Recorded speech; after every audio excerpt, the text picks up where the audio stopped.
नमस्कार। भारत में अयोध्या संभल के बाद अब अजमेर शरीफ दरगाह के नीचे भी मंदिर खोजा जाएगा। एक बहुत फैक्ट की बात आपको बताती हूँ, इसको ध्यान से सुनिएगा।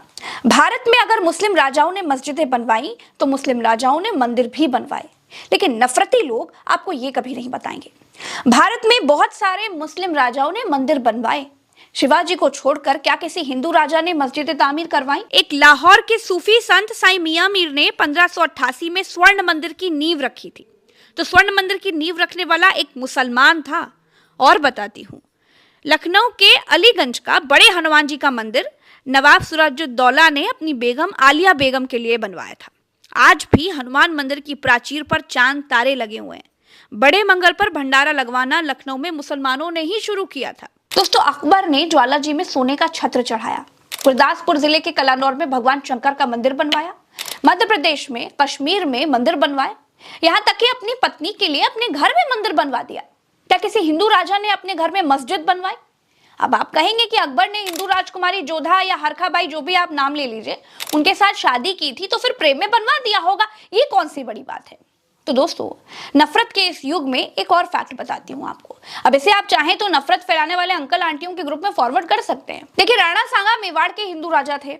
इन्होंने मुस्लिम सेनापति की बेटी मेहरुनिसा से शादी की थी। क्या मेहरुनिसा के लिए मस्जिद बनवाई? नहीं। इसके अलावा उन्होंने 3 और मुस्लिम लड़कियों से शादी की थी। क्या उनके लिए मस्जिदें बनवाई? नहीं।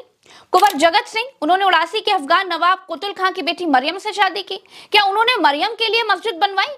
राजा छत्रसाल, उन्होंने हैदराबाद के निजाम की बेटी रूहानी बाई से शादी की थी। महाराणा कुंभा ने मुगल साम्राज्य के अधिकारी वजीर खान की बेटी से शादी की थी। राजा मान सिंह ने तो अकबर की भतीजी राजकुमारी बीवी मुबारक से शादी की थी। अकबर ने मंदिर बनवाया था तो मान सिंह मस्जिद ही बनवा देते। महाराणा अमर सिंह ने अकबर की बेटी शहजादी खानूम से शादी की। क्या खानूम के लिए मस्जिद बनी? दोस्तों, इसी तरह कई हिंदू राजा थे जिन्होंने मुस्लिम शहजादियों से, राजकुमारियों से शादी की थी। क्या किसी मुस्लिम राजकुमारी के लिए मस्जिद बनवाई गई? अकबर की तरह हिंदू राजाओं के भी कई कई रानियां हुआ करती थी। हिंदू मुसलमान दोनों रानियां हुआ करती थी। इसीलिए कहती हूं, आज भारत में नफरत की खेती करने वाले आपको ये फैक्ट कभी नहीं बताएंगे। कहते हैं बाबर ने कई मंदिर तोड़े, उन पर मस्जिदें बना दी। बाबर तो चला गया।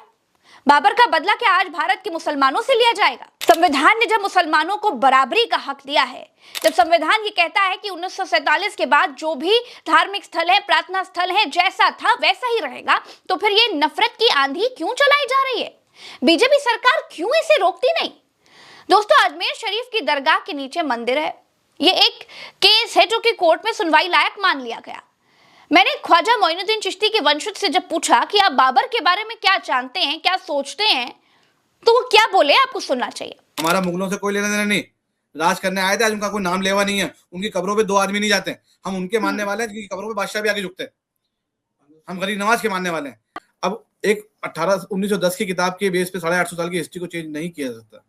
तो अब क्या कहना चाह रहे हैं? क्या जानबूझकर हिंदू मुसलमान किया जा रहा है?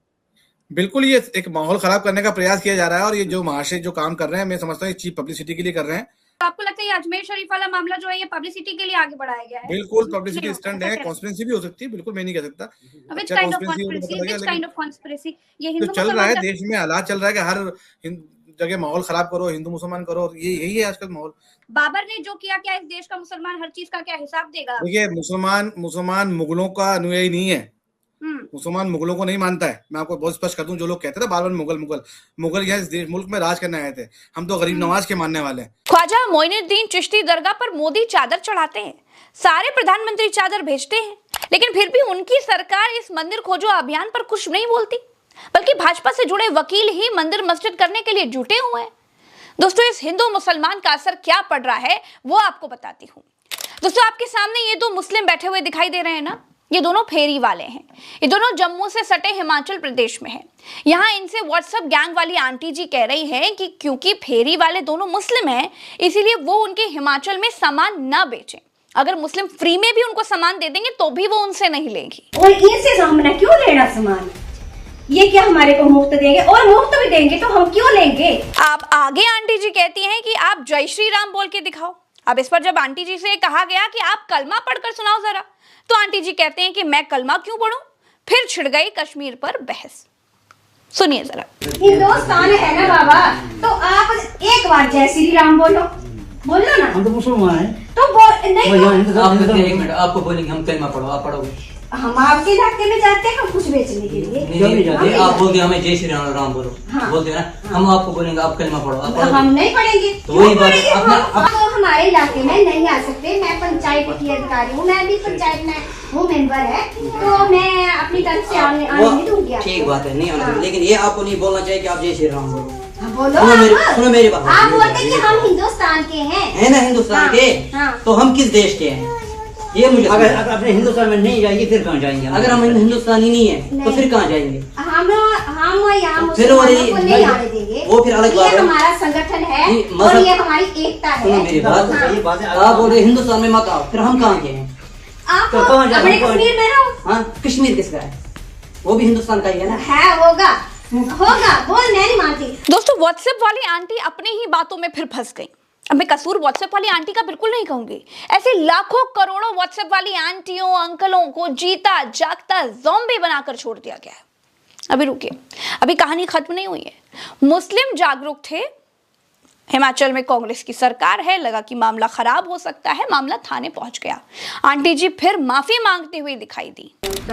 मैंने इनको बोल दिया था, जाने अनजाने में मेरे से कुछ गलती हुई होगी तो मैं उसके लिए हमारे धर्म के बारे में ना कोई बात नहीं। ये पता चला मैं आप हमारे धर्म के बारे में बोल रहे हैं। हाँ, मैं इसके लिए ही आपसे माफी मांगती हूँ। दोस्तों, ऐसा नहीं है कि हमारे देश के लोग बुरे हैं ना, लोगों को नफरत की तरफ सरकारें ढकेल रही हैं, ये बहुत बुरा है। नफरत को शह देने वाली सरकारें समाज में जहर घोल रही हैं। अगर यहीं पर भाजपा की सरकार होती तो क्या होता? गलत करने के बावजूद आंटी जी को इस शर्मनाक हरकत के लिए हिंदू हृदय सम्राट बना दिया जाता। दोस्तों, शरिया कानून से चलने वाली मुस्लिम सरजमी अबू धाबी में मंदिर बना, मोदी ने उसका उद्घाटन किया। हमारी छाती चौड़ी हो जाती है ना उसको देखकर। हम बहरीन में मंदिर बनाने जा रहे हैं, अच्छी बात है, लेकिन सोचिए अगर अबू धाबी में हमारे देश जैसे नफरती ज़ॉम्बी पैदा हो जाते तो क्या होता? क्या बन पाता मंदिर? ना, समाज साथ रहने से चलता है। समाज को बीजेपी, सपा, बसपा, कांग्रेस नहीं चला रही है। समाज इन पार्टियों के पैदा होने के पहले से चल रहा है, हम आप चला रहे हैं। पॉलिटिकल पार्टियों की कठपुतली मत बनिए, इंसान रहिए। मैं जानती हूं कि मैं आग लगी इमारत को बुझाने वाली वो छोटी सी चिड़िया हूं जिसकी चोंच में सिर्फ एक बूंद पानी आता है। जिसे मालूम है कि एक बूंद पानी से आग नहीं बुझेगी। कोई बात नहीं, मेरे बुझाने से भले ना बुझे, लेकिन मुझे इत्मीनान तो है इस बात का कि जब इतिहास लिखा जाएगा तो मुझे आग लगाने वालों में नहीं बल्कि आग बुझाने वालों में गिना जाएगा। चलते हैं, नमस्कार।